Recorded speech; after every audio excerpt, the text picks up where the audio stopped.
of the United States. Thank you.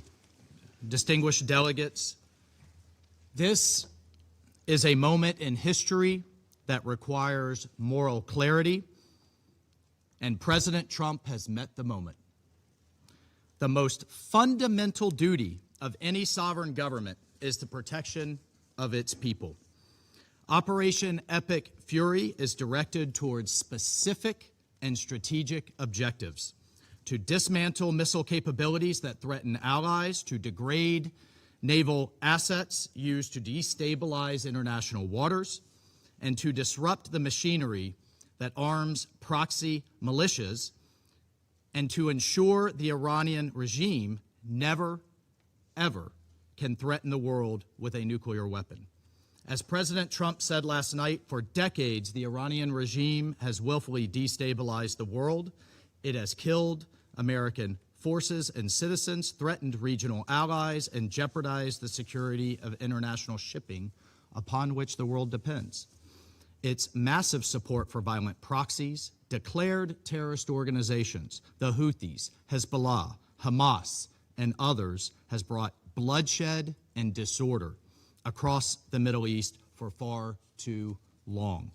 This is not speculation. We know this to be true, and our men and women have paid for the actions of this regime and the IRGC with their lives. No responsible nation can ignore persistent aggression and violence. The regime in Tehran has led attacks that have cost American lives. Hundreds of U.S. Marines in Lebanon, thousands of troops in Iraq.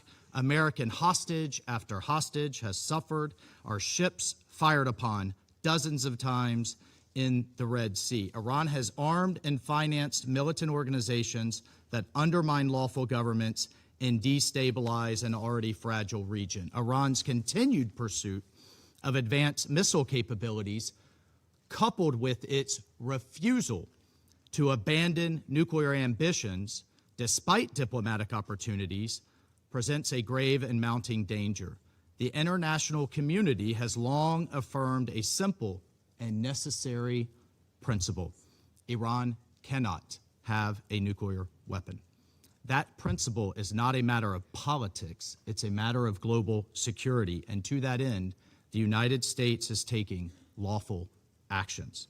This body, the United States Security Council, has acted repeatedly on this threat. 20 years ago, starting in 2006, Resolution 1696 demanded that Iran suspend all uranium enrichment-related and reprocessing activities, invoking Chapter 7 of the UN Charter, and adopting a legally binding resolution. When Iran failed to comply, this council followed with Resolution 1737, imposing mandatory sanctions, including bans on nuclear-related materials and technology, asset freezes on key individuals and entities linked to their nuclear program, and establishing a sanctions committee. Subsequent resolutions, 1747 in the year 2007, expanded arms embargoes and asset freezes. Resolution 1803 in 2008 tightened restrictions on dual-use goods and calling for the inspections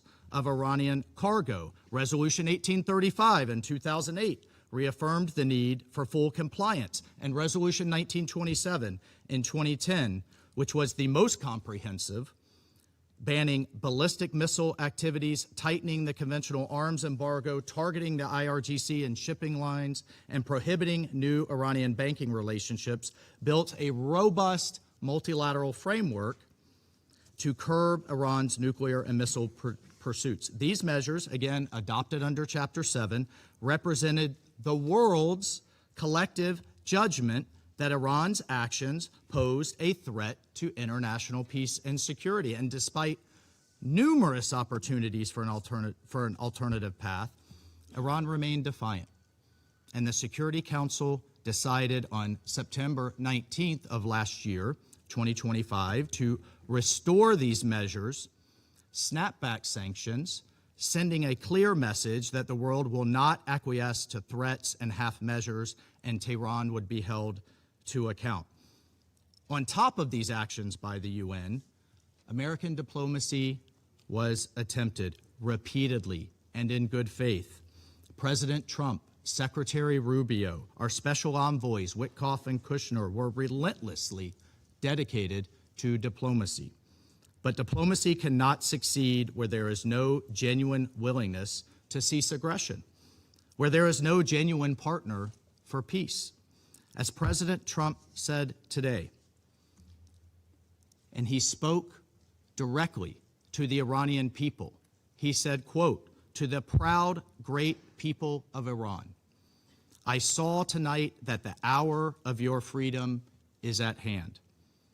The entire world has witnessed the regime's wholesale slaughter of innocent civilians. The sad irony is that this same regime will attempt to lecture us today about human rights and the rule of law. Its presence here in this council makes a mockery of this body. But where the UN lacks moral clarity, the United States of America will maintain it. Indiscriminate and unprovoked attacks by the Iranian regime today against our regional partners, Kuwait, the United Arab Emirates, Bahrain, Qatar, Jordan, and others, reinforce precisely why such actions are necessary. The regime has not only struck military assets, but civilian infrastructure as well. Those who stand with us must know that their security is not negotiable. The safety of our allies is not conditional. It is assured.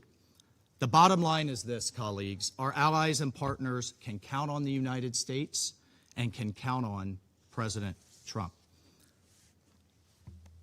Colleagues, peace is not preserved by appeasing those who threaten it. Peace is preserved through strength in the face of terror.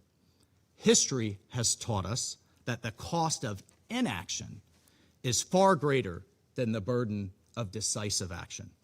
And our president, President Trump, has taken that decisive action today.